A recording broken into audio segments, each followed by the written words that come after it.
All right, so good morning, everyone. My name's Jesse, and I am with Exploring by the Seat of Your Pants. For those who don't know, we're all about bringing conservation, adventure, and science into classrooms around the world. This month's been our busiest ever. I know quite a few of you have already joined us for Hangouts this month, but it's nice to have you back. Right now, we have 6 classes from across North America, so I'm going to give them a chance to do a bit of a shout-out. We've got Mrs. Bendo's grade 3s from Guelph, Ontario. Wherever they are, they're somewhere. Their mic isn't muting, but they're there. They're there. There we go. Hi, guys. Hi. Hi. We've got Mrs. Wisniewski's grade 6s from Ripon, Wisconsin. We've got a bunch of classes in Woodway, Virginia, grade 5s.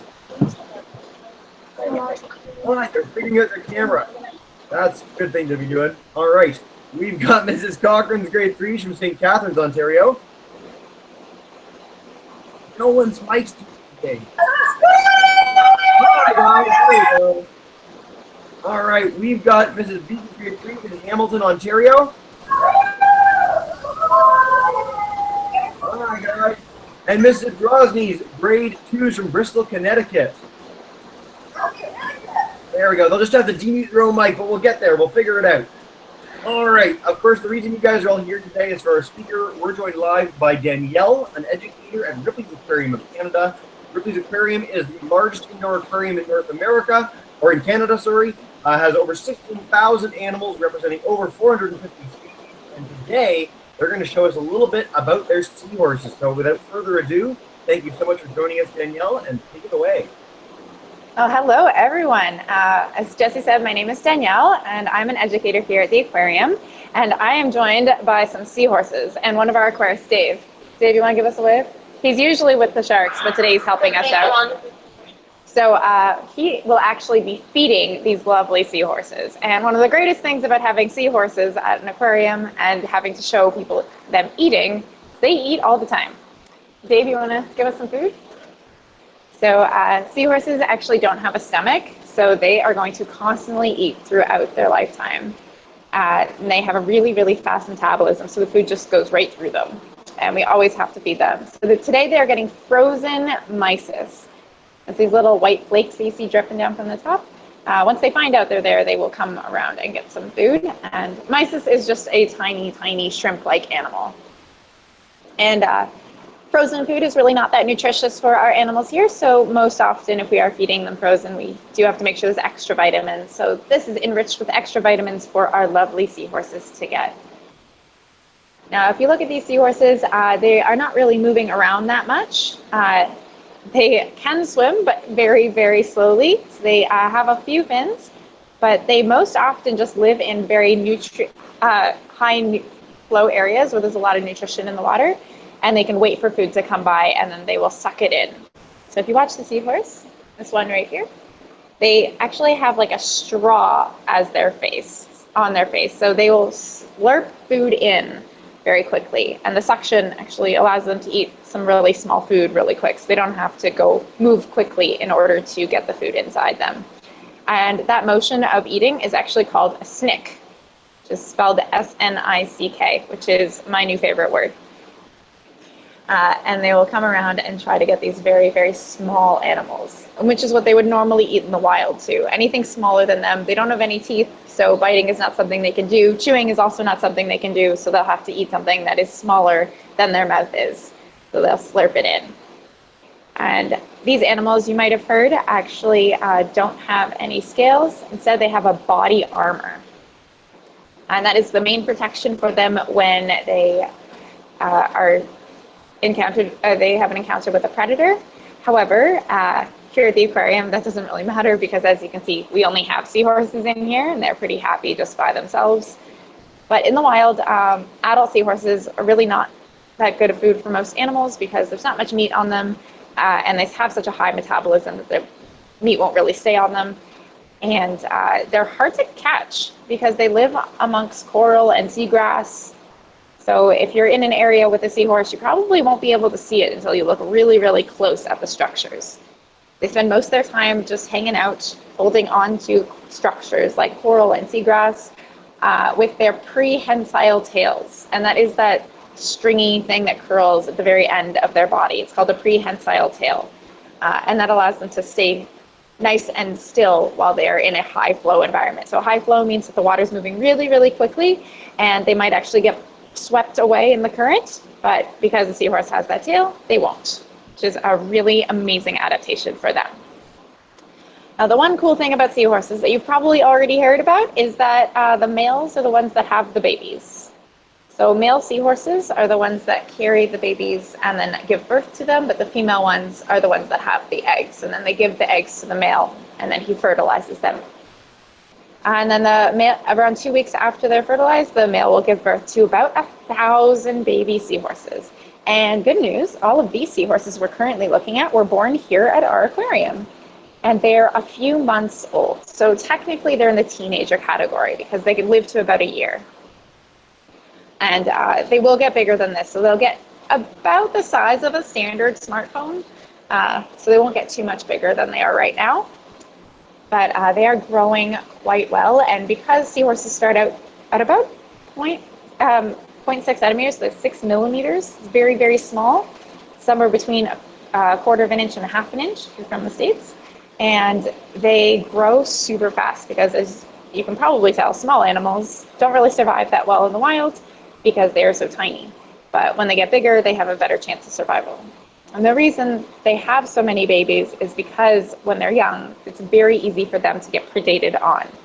So they're playing the numbers game. If they have a lot, then there's a good chance a few of them will actually make it to adulthood. Instead of if they only had one tiny little baby, then it would be a very low chance they could make it to adulthood. Now, seahorses, there are many different kinds. These are called the lined seahorses, and we're very successful with our lined seahorse breeding program. We don't have any babies right now, but that's just because they're out of their breeding time. But hopefully in the future, we will have more from our adults, which are in a different exhibit around the corner. And this exhibit actually is in the back of house, so you can't see these small ones from outside. We do have a small display of juveniles outside, but see how many we have? They won't all fit in there. We'll show you that when we go outside. And you'll see that this amount of babies will not be able to fit in our small juvenile tank that we have on display. Now, there are many types of seahorses out there, as I was saying before, and they all come in different shapes and sizes. So the standard seahorse looks a lot like these ones, the ones you would picture as a seahorse. And then there's some with a little bit more embellishment on their body to blend in better with their habitat. So they can blend in with other corals or other structures in their habitat, like rocks. So they're very good at camouflaging. And then some of them, which are not called seahorses, they're called sea dragons, are beautiful animals that look kind of like snowflakes. And we actually can't have them in aquariums anymore unless you already had one, because their collection is actually protected. So that type of seahorse you cannot gather from the wild anymore because it is so protected. They don't breed easily in captivity. We haven't figured out how to do that. And the ones that we did have in captivity, you can't gather anymore from the wild, so you can't replace them anymore. So sea dragons, which are beautiful, beautiful animals, very closely related to seahorses, are so protected, and aquariums do respect the protection of animals in the wild and will not be taking out anything that would negatively impact the natural ecosystem. That would be very bad for the animals. And the greatest things about having lined seahorses in an aquarium, their reproduction in a captive environment was only figured out about around 10 years ago. So it's a very new discovery, and it's flourishing. And that means you don't have to take this type of seahorse from the wild.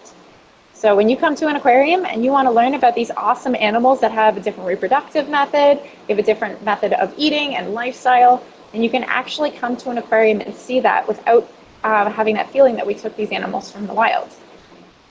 And in the future, we're actually going to hopefully do more of the reproduction of seahorses and other animals in an aquarium setting, and then we'll be able to teach more of the public about these wonderful animals without having to take them from their natural habitat. So I think we can go outside and see the big seahorses and some of the other seahorse relatives. Oh no. You can still hear Jesse, you. my video cut out, I think. I did. It froze, but we can still hear you. Okay. Well, hopefully it will reset. I'm not sure what happens. Worst case, if it doesn't go back. We can always just ask you questions and you can pass them along. I mean, as long as we can hear you, that works that way. Okay. Well, I can always turn it off and start over again. Jesse, you want to do that? We could. You can disappear for a second. See if you come back with video. Yeah. Cool. I'll see if that works.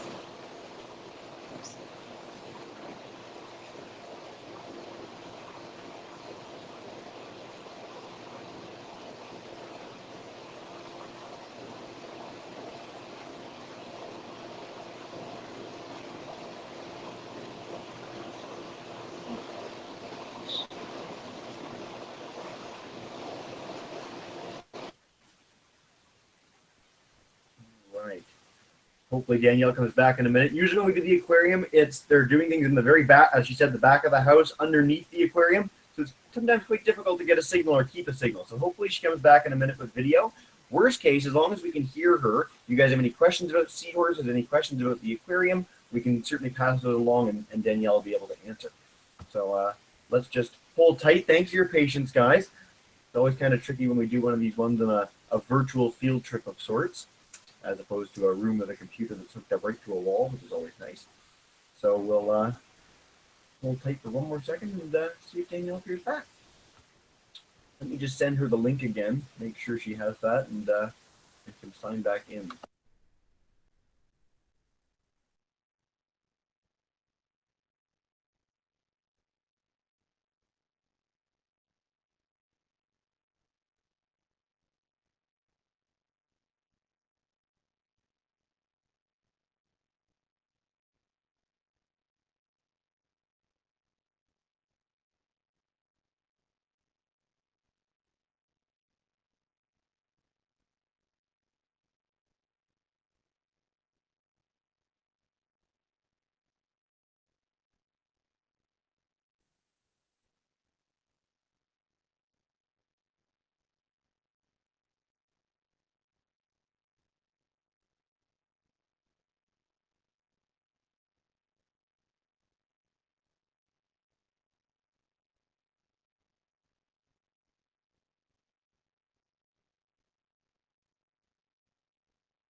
Hey, Jesse, can you hear me? Yep. All right, cool. I'm going to flip my screen. All right. Okay, so you're just seeing Flora now. Perfect. I had to restart my phone. So Dave is going to feed the larger seahorses, which live in this exhibit, in a couple seconds. And over here, you can see the tiny little exhibit we have for our juveniles. So this is where we have our juvenile seahorses, and as you can see, this exhibit, if I put my hand next to it, is pretty small, and we can't have that many seahorses in here, so we have more in the back. So here are our wonderful seahorses that are adults, and they are currently being fed at the top. So you can see the little white food coming down. Now this exhibit is going to look a little bit disproportionate from what we were looking at before, because this is a dome. So if I just go to the side, you can see it sticking out of the wall. So the seahorses are going to look a little different in here, and it sticks out from the wall. So Dave is just behind this wall where we were before. And these lovely little seahorses are eating the same type of food we were feeding the younger ones. So it's the frozen mysis, enriched section nutrition.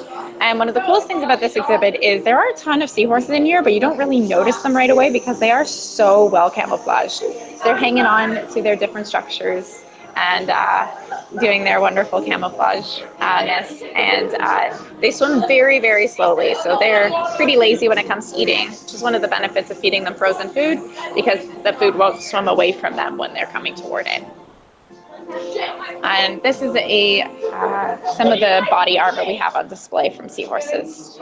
So instead of having scales, they have this awesome body armor, which allows to protect them from any predators that come by. Now in here, this is where the juveniles were actually born. They get taken out of this exhibit, and then they're put in a safe area where they're not on display. And then they are fed special, smaller food until they get bigger and bigger. And then when the small few-month-old ones we had in the back will be put on display in here as well when they get older. And these ones are mixed because our goal is, again, to have some more seahorse babies.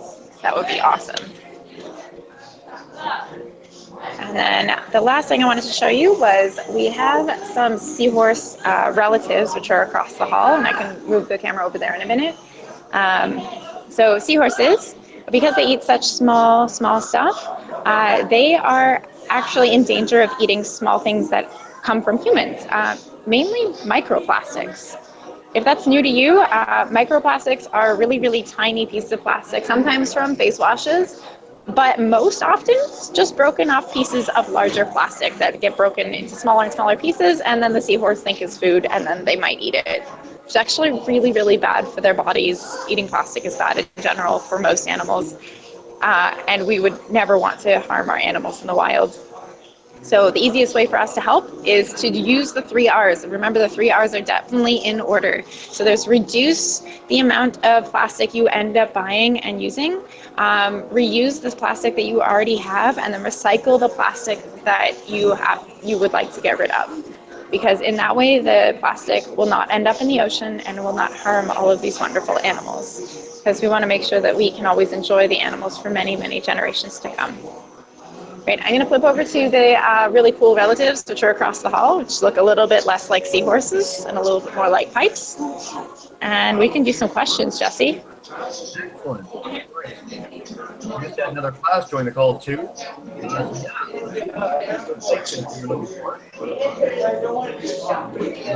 right, let's get questions, guys. Danielle, you can hear me really well. Like we'll be able to. Yes, I can hear you. Cool. All right. So we'll start with Mrs. Bendo's class. If you guys have a question. How do you know if a seahorse is a male or a female? That's a really easy thing to do if you know what you're looking for, but very hard if you don't. So seahorses in general have what's called an ovipositor, and that's the organ the female uses to give the male the eggs, and that sticks out slightly from their body, and it's right below their pouch area. So that's how you can tell them apart. And that's a really subtle way to tell them apart, and you really have to know what you're looking for in order to see that. So just so you know what we're looking at right now, these ones with the stripe are called razorfish, and then the skinny ones that are really hard to see, that are hanging out in the grass, like this one over here, those are called pipefish, dusky pipefish, and they're both really close relatives to seahorses. And they're a little tricky to see, so for the classes afterwards, if you guys really want to see pipefish, you can always look them up too. They're like a seahorse. Really cool. Yeah, they're really cool. All right, let's go to Mrs. Wisniewski's class. You guys have a question? Can seahorses eat a disease? If so, what are they? Wait, could you repeat the middle part of that? Sorry. Can seahorses eat a disease? If so, what are they? Did you catch that, Danielle? I did not. Oh, sorry guys, it's really tricky to hear. He said, can seahorses get diseases, and if so, what are they? Thank you, perfect. Oh, diseases? Diseases, yes. Okay, yeah, they can, just like most other animals in the world. They can easily get diseases, and we try to protect them against that because at an aquarium we have a more controlled setting. We have a vet, we have the ability to look at the animals all the time. Most often, the thing that affects them is that they get air bubbles in their bodies, and it's hard to get them out. And it's usually just because they'll go to the surface and they'll gulp a little bit of extra air. And they have a couple parasites that are specific to seahorses, and that's really bad for them as well. But we're always looking out for the things that are very common to negatively impact our animals to make sure that they're always healthy. And just so you know, the one seahorse that's the darker brown one, that's the second from the top, let's see if I can point directly to it. This one here, that's a female. You can tell that one has a little bit of a wider belly. All right, let's go to Virginia for the classes. You have somebody, Miss Kimberly, you want to ask the question? Okay, let me click you up here. And, all right.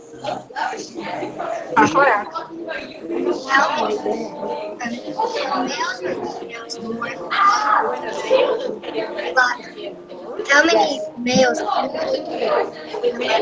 with the males?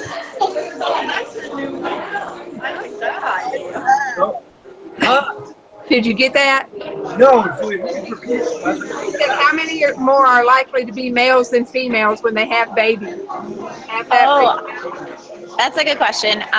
So it's actually around 50-50 in this case. So most seahorses, because they are actually one of those few animals that will more likely mate for life, they only have they have a more equal number of babies, a more equal number of genders in their brood hatch. So it'll be around the same for males and females, and that's what this exhibit also has. It's around the same for males and females.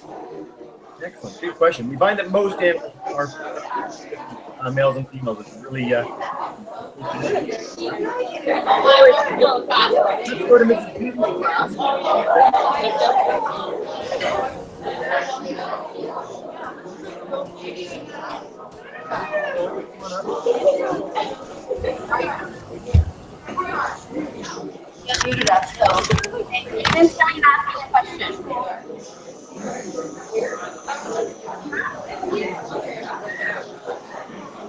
So we can hear you as a teacher, but not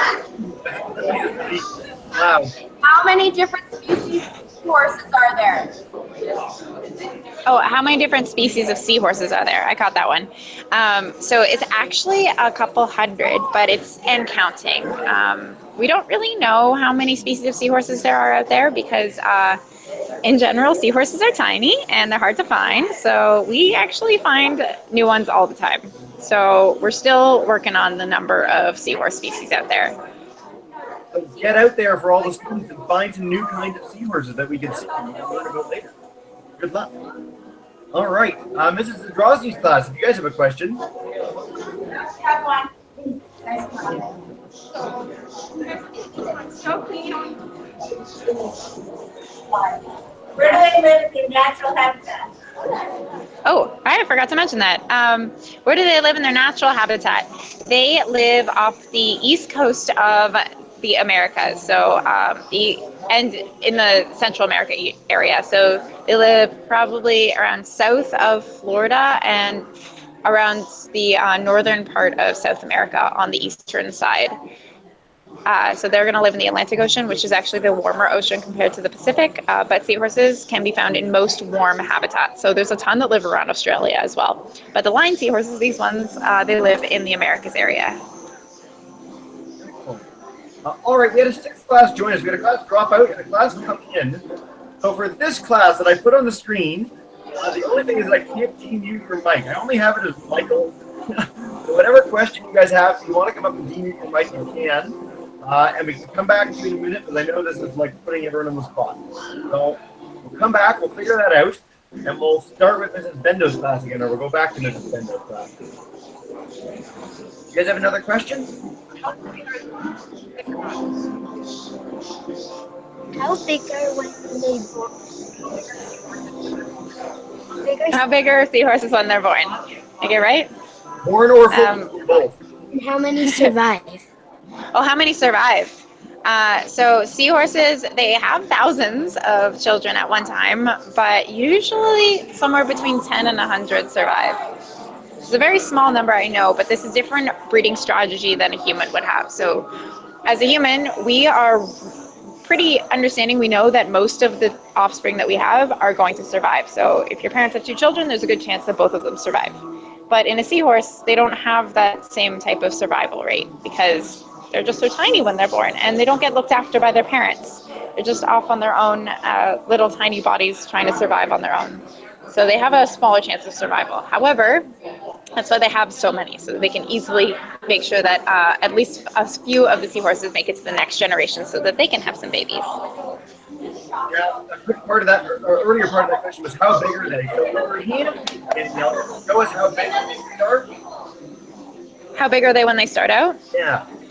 Oh, that's about half a centimeter. So that is also like a quarter of an inch, if my math is right.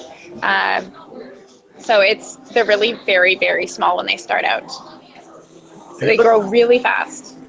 If you look at your fingernails, guys, maybe 1 or 2 of them could fit on your fingernail. They're very tiny. Yeah. All right, let's go to Mrs. Wisniewski's class again. You guys have a second question. How do you keep the seahorses in all their different natural habitats? I didn't quite catch that. Oh, how do you keep them in your natural habitats? How do you keep them in something like a natural habitat? Oh, okay. So how do we keep their exhibits here like their natural habitats? So we make our own saltwater here at the aquarium. So we take normal City of Toronto water, and we take out the stuff that's put in for people, so ammonia, fluoride, and chlorine, and then we put in a bunch of salts. And mixing the salt water for these animals makes it nice and healthy for them. And we also make sure there's always flow happening in the exhibit. So we are constantly cleaning what is coming out of the seahorses, because we do have to feed them, which means that they poop, and then we get extra stuff we have to take out of their exhibit. So there's always constant water filtration happening. Because this is a smaller tank, it probably turns over in about around a half hour, maybe a little bit over that. But it's actually a really fast turnover compared to our larger exhibits that we have. This one is a pretty small one, so it'll turn over pretty quickly. And then we make sure that they have some awesome structures to hang onto and to hide in to make them feel safe and cozy, because if you give them an empty tank, they will not feel happy at all. It's too much open space, and that will make them feel sad. So we give them lots of structures. If you're wondering about the coral in here is fake. We have real coral in only one exhibit here at the aquarium. The rest is actually all fake and made with rubber and non-toxic paint. So all of the animals are nice and safe, but they have a good spot to live. Coral is just a really tough thing to keep alive if you don't have it only in one exhibit. So we have it in our one exhibit that has UV light, and the rest is all fake. So we don't have to worry about feeding it and making sure it has the right lighting. Excellent. I'm going to go to the Virginia class in just a second. Just to note, Miss Mann's class, we know you're in. That's awesome. The only thing is I can't demute your mic. So when I come to you in a minute, you'll have to just go to the top of your screen and demute yourself, and then we can actually hear you, so you don't have to write your question. But for now, let's go back to Virginia and see if there's any questions there. All right, he's ready for you. How many, has there ever been like seahorse, like a population of seahorse go extinct, and then like Ripley's aquarium like mate and like bring them back to life, like an extinction? I understand the question. So in general, seahorses, there have been a few species that have gone extinct since like humans have been around, but it's been very minimal. We're trying to make sure that the sea dragons don't go extinct, but they're in a very low category. They're in the endangered category, and we don't want them to be more negatively impacted, because if they are, then we won't have them anymore. So they might be on the next route. And sadly, our animals that we breed at our aquarium are so used to us feeding them and having a nice controlled habitat without predators, they are not able to be in the wild. So we're just here to help support other aquariums when it comes to breeding seahorses. So we're not going to be putting them back in the wild. There are some facilities that are here for rehabilitation, and that's not us because we are so far inland. So later on when you hang up with us, if you're wondering where our aquarium is, just find us Toronto on a map, and that's pretty much where we are, and that's not close to the ocean. So most of those rehabilitation centers are really close to the ocean, and they're able to take these animals and put them in a more natural habitat. They're more accustomed to hunting for themselves and avoiding predators all on their own, which our animals are pampered here, and they can't do that. Great question. And I want to just note that a lot of zoos and aquariums do rehabilitate animals and send them back to the wild, so that's a really great role of zoos and aquariums, and good for you for asking. All right, let's go back to Hamilton, Miss Beaton's class. Here you go. I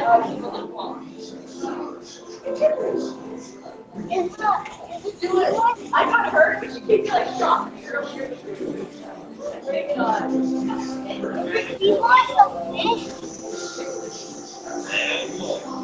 Danielle? Fish? Yes. Is a seahorse a fish? Yes, a seahorse is a type of fish. It just happens to be an upright fish. So that fin that you see on their backside is called their dorsal fin. So that's actually the fin that's on the top of the animal. So if you think of an animal like a shark, that's the pointy fin that everybody's really afraid of seeing when it pops out of the water. They're just an upright fish, so they're going to look really different, but they are definitely a type of fish. Now, with a lot of fish, we have gills. I know that the resolution was not quite good enough to see them, but where are the gills on a seahorse? The seahorse's gills are actually right in their like face area. So I'd like to describe it as their cheek. and that is where their gills are. So the part of their head that you see moving over and over again, that's where their gills are on a seahorse. All right, in this man's class, if you guys can hear me, just come on up, just demute your own mic, and you can ask one of those questions that you sent in, if you want to do that. And if not, we're good, yeah? Can you guys hear us okay? Yeah, perfect. Yes. Perfect. Our question is, we'd like to know, what do seahorses eat? And we'd also like to know if they have soft or hard skin.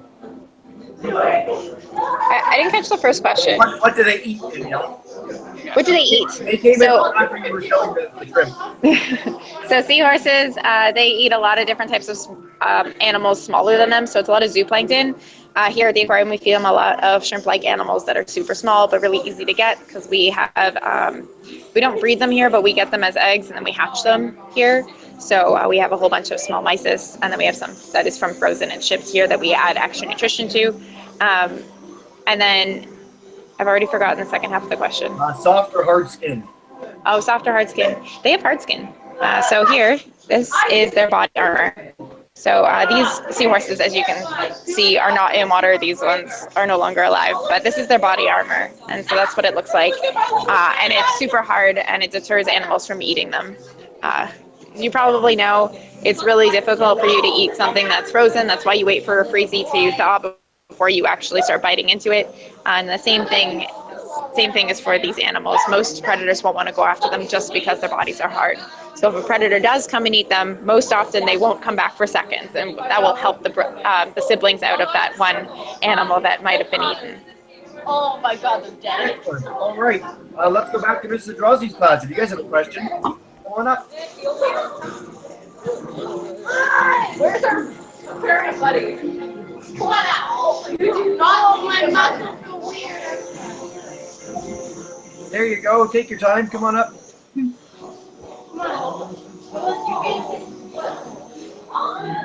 Any questions in Mr. Drozzi's class? Hello.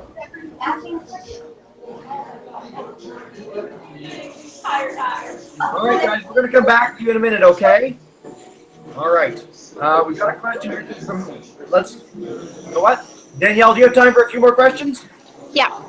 Perfect. All right, so we'll start back at the top. Go to Mrs. Bendo's class. If you guys have another question. How do seahorses get nutrients from the food if they have no stomach?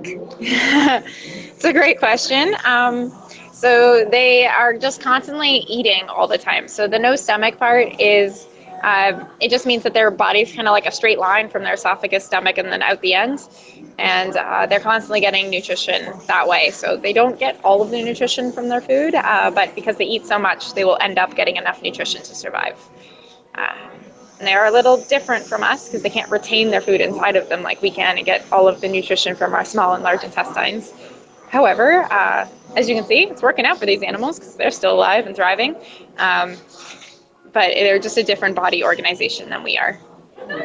Excellent. We have a written-in question from Miss Adams' class in Virginia, which is, what are predators to seahorses? Oh, the predators of seahorses are pretty much bigger fish.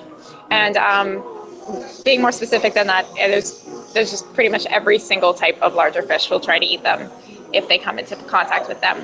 But most often they're the more reef-dwelling animals that are able to swim in more complex environments, because if you see this animal in an open area, yes, they'll be an easy target, but it's also very rare to see a seahorse in an open area. So you have to be an animal that's more comfortable with a complex habitat. And that's why getting this big is helpful to a seahorse, because they're at this point larger than most of the fish that live in coral reefs' jaws. So they're well protected in this size. But smaller than this, pretty much anything will eat them because they're zooplankton. And zooplankton is a very good source of nutrition in the wild. All right, Mrs. Wisniewski's class, if you guys have another or last question, come on up. How endangered are seahorses, and what has been done to fix them? So how endangered are they? Tell me the other part again. Come on up a little closer. Yes, how endangered are all seahorses, and what has been done to fix any of the problem? Thank you. So how endangered are seahorses? Each red list item is based on their species. So their endangered amount is based on their species. These ones, the line seahorses, are actually doing quite well in the wild. They're in the least concern category, which is the you're doing great, we don't have to worry about you right now. But then there's some other types of seahorses that aren't doing as well in the wild. And they range from the endangered, like the leafy sea dragon, all the way up to least concern. So there are lots of different gradations of how endangered they are. And one of the things that has been done is for these wonderful little animals is that we actually, so at this aquarium we don't do too much with them, but at other aquariums they do limit the amount that they're taken out of the wild. We just don't have any taken from the wild anymore, so that doesn't really affect us. However, other places have in the wilds have made sanctuaries where these animals naturally occur. So the sanctuaries allow these animals to survive and thrive without any human impact. So a lot of the stuff that happens to be causing a large impact to these animals negatively is that they happen to live in coral reefs, and coral reefs are areas that are not always protected. So coral reef habitats, they do happen to pass away because we use a lot of carbon emissions, and that would be really bad for the coral habitats because it causes the corals to become white, and they're no longer a good habitat for a seahorse to camouflage in and survive. So us reducing our carbon footprint actually helps them a lot, and as I said before, reducing our plastic. But the main thing that governments have been doing is created more protected areas for these animals so that they can survive and thrive in their habitats. So the protected areas are really, really important, and limiting their wild catch amount if they are being taken for aquariums. So if you happen to be someone who collects exotic pets, seahorses are probably best left on their own so that they can survive in the wild, because the illegal pet trade for these animals does do is pretty bad for them. Excellent. All right. Miss Nan's class has one more question, which is, what's the biggest seahorse to grow? Any kind of seahorse? Their video cutouts are on this class at home. Danielle? Can you say that again? The biggest seahorse. What's the biggest seahorse? How big can it get? The biggest seahorse I'd say would be the sea dragons. Are pretty big. They're about a foot big because they're just so fluffy. Google them. They're beautiful animals. They're giant. They have extra fins on them, and they're just very large. And they're meant to just hide in like leafy leaf cover, so that they can hide well. And they don't have the prehensile tail like the other ones, so they can't really hold on to stuff. They just float around. All right, last two questions. We'll go back to Virginia. So if you guys have a final question. It wasn't, yes. Click on it. You click on it again. Okay. What's the rarest color of a seahorse? The rarest color? I've seen some pink ones, but they're different species. The dwarf seahorses are pink. And it's just actually to camouflage with coral that is pink. So whenever the seahorse, it'll just mimic its color to go with the coral that it's hiding in? Well, they don't change color. They just are more they're more able to survive if they are born in a color that is similar to their background color. So if they are a bright pink seahorse and they're born in a very dull habitat, that bright pink seahorse will probably get eaten. So these wonderful little animals hopefully are born with the same color that they are in the wild. So that will actually help them out in the wild. All right, and then one last question. We'll go back to Mrs. Zadrozny's class. If you guys have a question now, come on up. And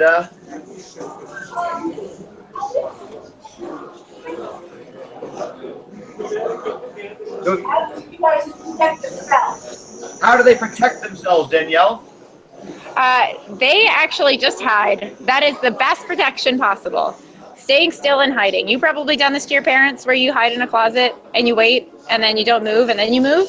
Yeah, that's the same sort of way for them to hide themselves. So if they stay still and they're the same color as their background, there's a good chance that no predators will actually see them. Awesome. All right, guys. Well, thank you so much. What we do at the end of every hangout, Danielle, we're going to demute everyone's microphone. So Mrs. Bendo, Mrs. Wisniewski, Nicholas, Mrs. Zadrozny, if you guys could join me in saying a big thank you to Danielle. So thank you, Danielle. And then you can just kind of take